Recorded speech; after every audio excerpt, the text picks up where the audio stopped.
All right, Legend of 740. We here with Rocket Rod, you know, the man, you know what I'm saying? But we're going to let you go ahead and just introduce yourself, and we're just going to get into the story, you know what I'm saying, about your involvement here.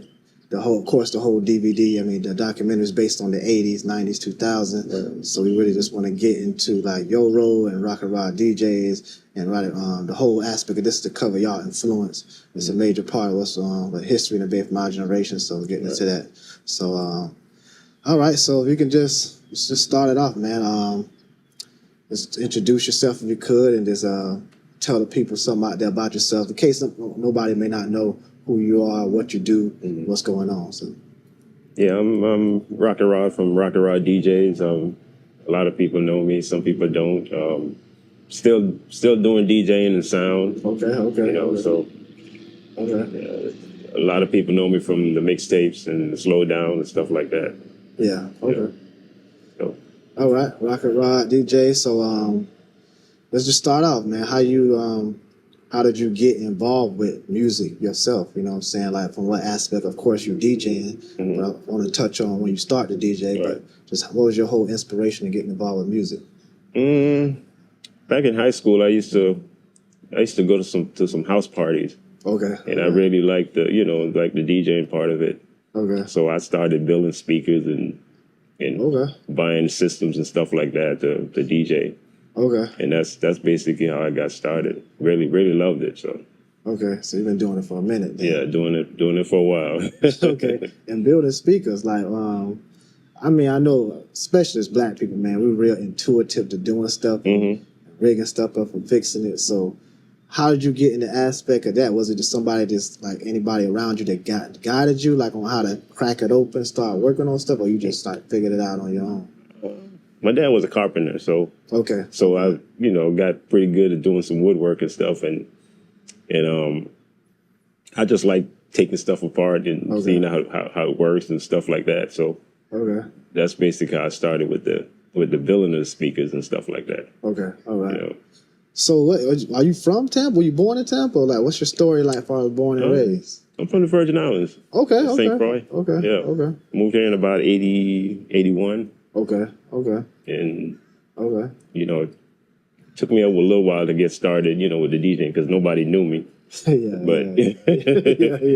But I got it started, so that was good. Nah, I mean, just on that, that's interesting right there. It's like you came from Virgin Islands. How did you get started on DJ? Because like you said, nobody didn't know you. It's like how you made your name, how you get on the scene. Well, back then, what I used to do was I used to make mixtapes. Okay. And every tape was an original. You could call me up and say, Rod, I need a tape. Okay. And I would make you a special tape just for you. Okay. And then after a while, people started copying their tapes and giving it to their friends. And okay. That's how it started. Yeah. Okay. Yeah, so that's basically how it started with the tapes, through the mixtapes and stuff like that. Okay. What would you say is like, obviously you got a love for music. Definitely. What would you say is like the driving force behind that passion, that love for the music? I don't know. I just enjoy the music, just enjoy doing it, Okay. Enjoy doing it. Okay. I came from St. Croix to here to go to school for electronics. Okay. So I got a degree in electronics, so that really that's really in line with the music and stuff like that, Yeah. I was going to ask too. That's why I was going to ask what was the purpose behind coming from St. Croix? That was the reason why I came to go to school. Okay.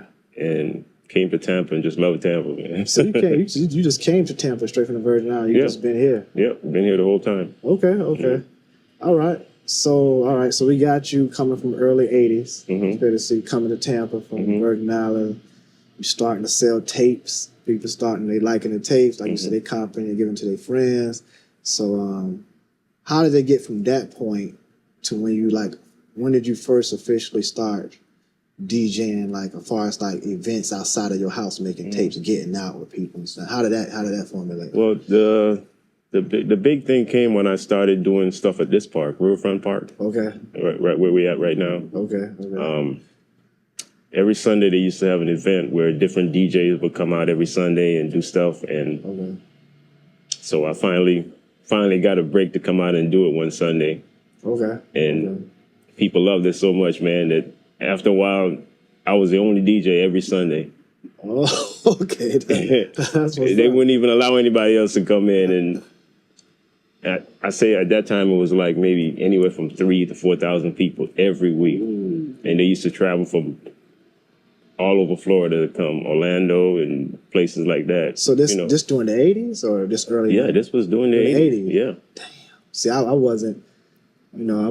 this was during the 80s. You wouldn't... I wasn't, I was born 77, so yeah, I wasn't coming to the park like that. Right, I didn't really start coming to like the park, but like 90s, McFarland Park on Sundays, and they used to have Riverfront Park on Sundays. So, so you started like getting the park and they...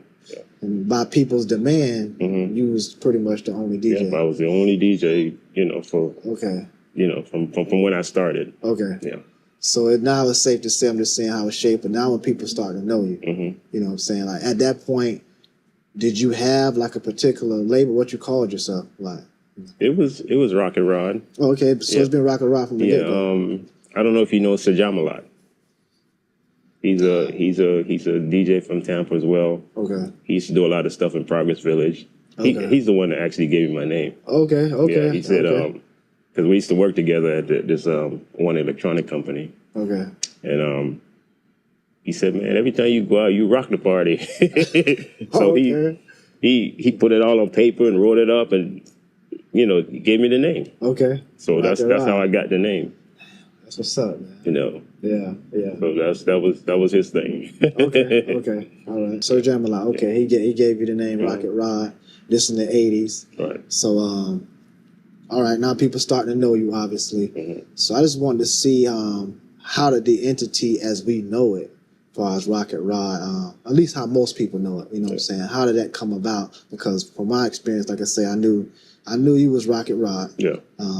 I used to see you more in the background. Just to give you my out front, I knew the other DJs more visible. Right. But I was like, okay, that's Rod, that's the owner, this is Rocket Rod. You know what I'm saying? So how did the entity of Rocket Rod get to formulate as we kind of know it, like through the years and up to this point, like get into the story of how that came about? Okay, so when I started the mixtape, as far as making it mainstream. Yeah. I started at the flea market. I had a booth at the flea market where a lot of people used to come and get the tapes there. Which one? The Hillsborough? No, it was on Gun Highway. We out on Gun Highway. Yeah, Gun Highway. Yeah. Damn, what's that? Is that Oldmar area? Yeah, it was Oldmar Flea Market. Oh, okay, the Oldmar Flea Market. Okay, yeah. So I started doing there, and it got so crazy, man. With the amount of people that was coming to get a tape, then I went ahead and got the building. Okay. I went ahead and got the building. The building that we do. Yeah, on Bird Street. Yeah. Okay. So I got the building there. So that's what time it is, like this late 80s? It was 92. Oh, 92. Okay. It was 92 when I got the building there. Okay. So at this point, you still dolo, as far as like by yourself, or you guys? still by myself. Okay. Yeah, still by myself at that point. Yeah. Okay. So now like I said, I'm seeing we got all these people. Like we got Red, we got Eminem, we got Big Fred.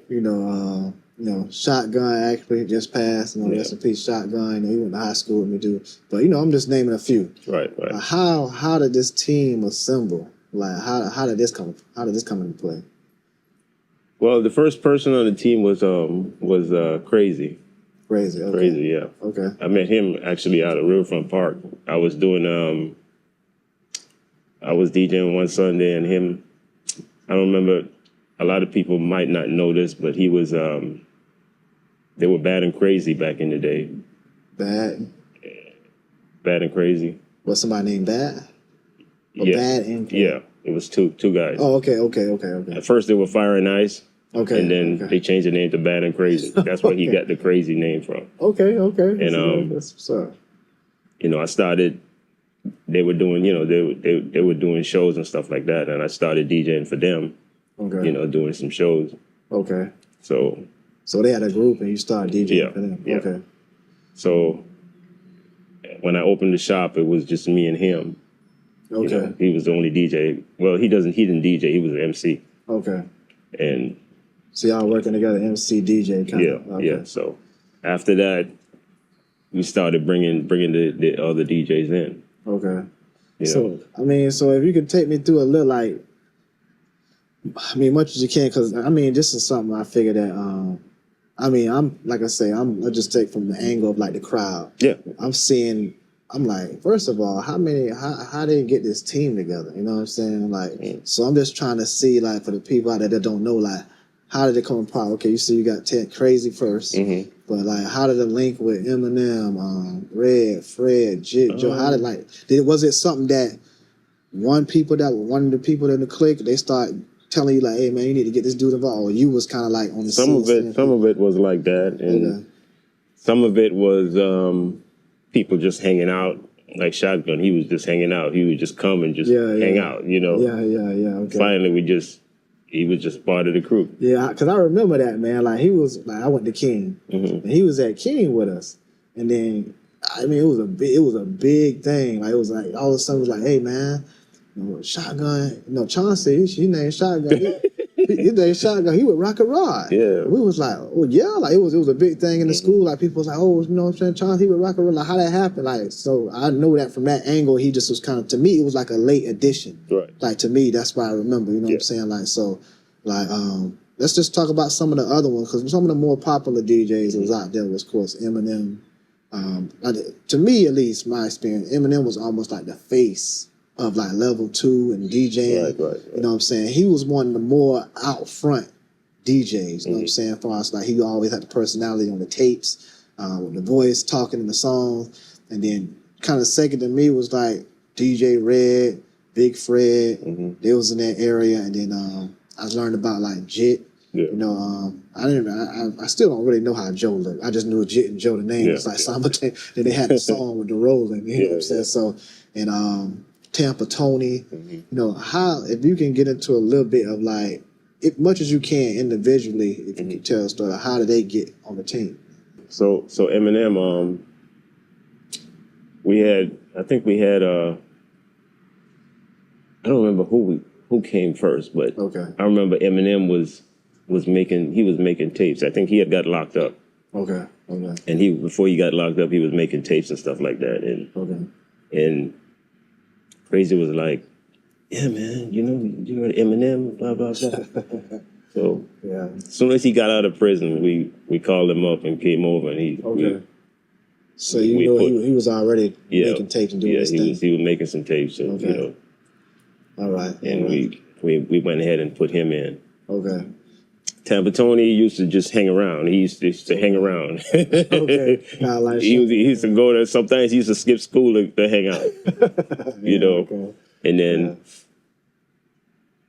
he hung around so much that, you know, he became part of the crew as well. Okay. And then we put out a couple of records on Tampa Tony. Yeah. You know, the Choo Choo and you know, and that's how he got in there. Okay. Red, I think Krazy brought Red in. Okay. DJ Red. Okay. But the thing about this thing, man, everybody that came in was good. You know what I'm saying? Everybody got good. If you wasn't, you were gonna be. You know.